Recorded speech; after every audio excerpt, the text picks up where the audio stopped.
지구를 지하철에 한번 빗대어 봅시다. 1800년 10억 명 수준이던 세계 인구는 산업혁명 이후 급격하게 증가하여 1987년 50억 명을 돌파하였고 2021년 약 79억 명에 달했습니다. 식량 생산량이 증가하고 과학과 의학이 발달하며 인구가 매우 빠른 속도로 늘어나기 때문이죠. 늘어난 인구만큼 지구의 자원을 소비하는 속도도 점점 빨라지고 있습니다.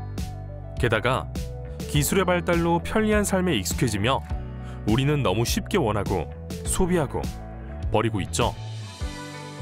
계속해서 지금과 같은 속도로 자원을 소비한다면 2050년의 현재의 생활을 유지하기 위해서는 세계의 지구가 필요합니다. 이를 해결하기 위해 필요한 것이 바로 순환 경제입니다. 과거에 우리는 무분별하게 자원을 채취한 뒤 필요 이상의 물건을 대량 생산하여 사용 후 바로 폐기하는 일직선의 경제 형태, 즉 선형 경제를 보였습니다. 하지만 순환 경제에서는 자원을 채취해 필요한 물건을 생산한 뒤 사용 후에 폐기물을 재활용하여 자원을 절약합니다. 순환 경제는 일직선의 형태가 아닌 둥글게 순환하는 모양으로 자원을 절약하고 지속 가능한 발전을 추구하는 친환경 경제 모델인 것이죠.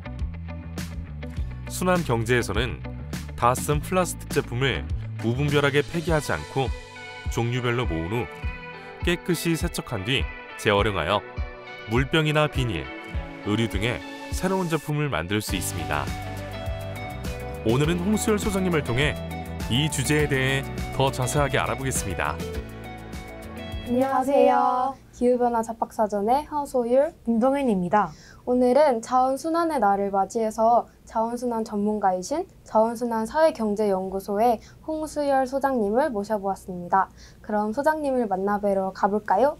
안녕하세요. 네, 안녕하세요. 안녕하세요, 홍수열 소장님. 우선 간단하게 소개를 부탁드릴게요. 자원순환사회경제연구소에서는 어떤 일을 주로 하고 계신가요? 쓰레기와 관련된 정책을 연구하기도 하고 시민들에게 쓰레기 문제에 대해서 어떻게 알려줄 것인가 이렇게 그런 홍보, 교육 이런 부분들에 대해서도 연구를 하고 있는 쓰레기 전문 연구소입니다. 쓰레기 박사라고 불리게 된 계기가 무엇인지 설명 부탁드리고요. 쓰레기 박사로서 어떤 일들을 하고 계신지 설명 부탁드립니다. 그러니까 시민들의 쓰레기에 대한 질문들, 분리배출과 관련된 질문들에 대해서 답을 해주다 보니 쓰레기 박사라는 별명이 붙었는데요. 편하게 쓰레기 박사 줄여서 쓰박이라고 불러주셔도 됩니다. 79억 명의 세계 인구가 지금 지구의 자원을 사용하고 또 쓰레기를 배출하고 있잖아요. 혹시 이런 문제들로 인해서 사회에서 어떤 현상이 발생할 수 있는지 설명 부탁드립니다. 근데 자원을 많이 사용하잖아요. 자원을 많이 사용을 하게 되면은 자원을 채굴하는 과정에서 엄청나게 많은 생태계 파괴가 일어나는 거죠. 그리고 자원을 사용해서 우리가 소비를 하고 나면은 쓰레기가 배출되는 거잖아요. 그러니까 자원의 사용량과 쓰레기 배출량은 같은 거죠. 그러니까 인구가 많아지고 경제가 성장하고 하면서 우리의 자원의 소비량과 쓰레기 배출량이 많아지고 있습니다. 1년에 인간이 사용하는 자원의 양이 약 930억 톤입니다. 그런데 2050년이 되면 1800억 톤으로 2배가 증가할 것이다 라고 얘기를 하는데요. 이로 인해서 생태계 파괴 문제, 기후위기의 문제, 그리고 쓰레기의 문제, 미세 플라스틱의 문제, 이런 환경 문제가 앞으로 점점 더 심각해질 수밖에 없다라는 것을 우리가 보여주죠. 소장님께서 쓰레기 문제 해결책으로 꼽으신 자원순환사회는 무엇이며 기존의 선형경제와는 다른 점이 무엇인지 설명 부탁드립니다. 물질의 흐름이 직선의 형태를 띠고 있다 이런 의미예요. 그러니까 자원을 캐고 사용하고 쓰레기로 버리는 일직선상의 낭비적인 물질 흐름을 보여주는 게 선형경제입니다. 그러니까 자원을 캐고 쓰고 버리기만 하니까 자원 고갈의 문제와 쓰레기 처리의 문제가 계속해서 심각해질 수밖에 없는 게 선형경제고, 오늘날 이제 우리가 살고 있는 이 경제 시스템이 선형 경제 시스템이잖아요. 근데 이런 식으로 계속해서 우리가 물질을 낭비하다 보면은 우리 물질 소비로 인한 환경 문제가 계속해서 심각해질 수밖에 없으니까 물질을 계속해서 돌려서 자는 거죠. 쓰레기로 버리지 말고 이 쓰레기를 재활용해서 자원으로 계속해서 돌려서다 보면 천연 자원의 소비량을 줄일 수가 있고 쓰레기 처리량이 줄어들겠죠. 그러니까 자원 고갈의 문제와 쓰레기 처리의 문제가 해결되는 이 사회가 순환 경제의 사회가 되는 것이죠. 네, 앞서 말씀해 주신 것처럼 자원의 무분별한 사용으로 인해서 그런 환경 파괴를 줄이고 재활용을 늘려나감으로써 자원순환 사회를 만들어 가기 위해서 저희가 어떤 노력을 해야 하는지 말씀 부탁드립니다. 그러니까 쓰레기 문제 해결을 위해서 우리가 흔히 3R이라고 얘기를 해요. 그러니까 리듀스 줄이고, 리유스 재사용을 하고, 리사이클 재활용을 하자라고 하는 것인데요. 그러니까 일단은 우리의 불필요한 소비의 양을 줄여야 되겠죠. 그러니까 자원의 사용량을 줄여야 쓰레기 발생량도 줄일 수 있는 것이죠. 우리가 불가피하게 소비를 했다고 하면은 이것을 바로 짧게 쓰고 바로 버리지 말고 계속해서 재사용을 할 수가 있어야 되는 것이고요.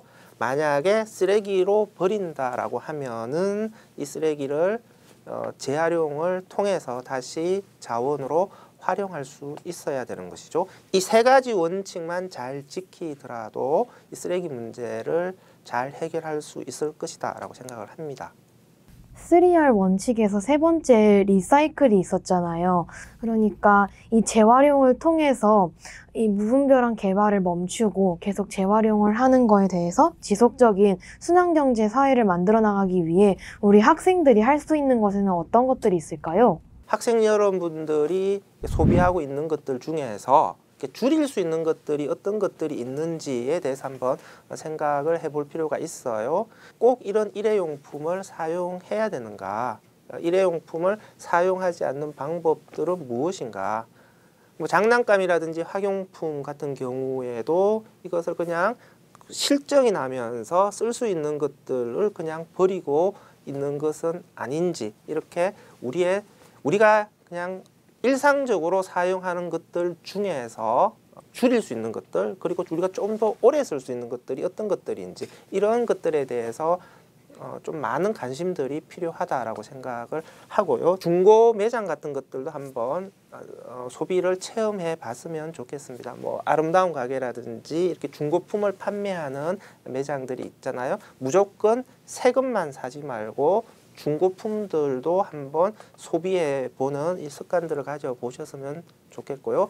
역시 분리배출을 정확하게 잘 해야 되겠죠. 쓰레기를 배출할 때 재활용될 수 있는 것들은 깨끗하게 씻어서 정확하게 분리배출을 해줘야 되겠죠. 우리가 분리배출을 정확하게 잘 해주는 것만으로도 재활용은 굉장히 잘 될 수가 있을 겁니다. 소장님께서 다양한 활동을 하시면서 쓰레기 문제가 얼마나 심각한지, 그리고 그래서 자원순환이 얼마나 중요한지 다른 사람들께 많이 알려오셨잖아요. 그런 과정에서 혹시 가장 어려웠던 점이나 보람찼던 점이 있으시다면 말씀 부탁드릴게요. 그러니까 시민들이 그동안 갑갑해했던 분리배출을 어떻게 해야 되는지에 대해서 시원한 답을 들을 수 있어서 너무 좋다. 그러니까 이런 반응들을 접했을 때 굉장히 보람을 느꼈고요. 그러니까 우리가 분리배출을 잘한다고 해서 쓰레기 문제가 해결되는 것은 아니거든요. 쓰레기 문제가 조금 더 근본적으로 해결되려면 우리의 소비량이 줄어들면서 사실은 쓰레기로 배출되는 양이 줄어들어야 되거든요. 그러면 그러니까 일회용품 사용이라든지 아니면 일회용 포장재의 사용량이 줄어들어서 실제 쓰레기가 줄어드는 사회로 가야 되는데 이렇게 가는 게 너무 힘든 거죠. 이 문제를 과연 우리가 해결할 수 있을 것인가에 대해서 좀 답답함을 호소하는 경우가 있고, 그건 저도 마찬가지인 것 같습니다. 자원 재활용, 자원 순환 분야의 전문가가 되기 위해서 특별히 노력하신 점이 있다면 어떤 것인가요? 또 자원 재활용, 자원 순환 분야의 전문가가 되기 위해 노력하는 친구들에게 한 말씀 해주신다면 어떤 말씀을 해주시고 싶으신가요? 쓰레기 문제에 대한 전문가가 된다라고 하는 것은 우리의 일상의 소비 생활들에 대한 지속적인 관심이라고 생각을 해요. 내가 사용하고 있는 이 물질 하나하나가 어떻게 만들어졌고 이것이 쓰레기로 배출되었을 때 어떻게 처리되는가라고 하는 것들을 하나하나 다 알아야만 이 부분에 대한 해결책을 제시해 줄 수 있다라고 생각을 합니다. 그러니까 한 방에 이 전문가가 될 수 있는 방법은 없다라고 하는 것이죠. 절대적인 시간이 필요하다라고 생각을 하고요. 이 시간을 견딜 수 있는 힘이라고 하는 것은 우리의 관심인 거죠. 그러니까 쓰레기의 종량제 봉투 안에 들어가 있는 쓰레기에 대한 관심이 아니라 이 종량제 봉투 안으로 들어가는 우리가 일상적으로 쓰는 이 소비하고 있는 이 물질에 대한 관심들이거든요. 그러니까 우리의 이 소비 방식이 어떤 문제를 가지고 있는지 이 문제점들을 극복할 수 있는 해결책은 무엇인지에 대해서 하나하나 고민을 해야 되는 거거든요. 그래서 일단 쓰레기 문제에 대해서 관심을 가지고 있는 우리 쓰레기 꿈나무들 대환영하고요. 쓰레기 전문가가 되기 위해서 우리가 사용하고 있는 이 물질 하나하나에 대해서 많은 관심을 가져주시기를 바랍니다. 네, 지금까지 쓰레기 박사 홍수일 소장님과 함께 쓰레기 문제에 대해서 알아보았는데요. 우리가 버리는 쓰레기도 소중한 자원이라는 인식을 바탕으로 앞으로 더 재활용에 힘써야겠어요. 그럼 안녕!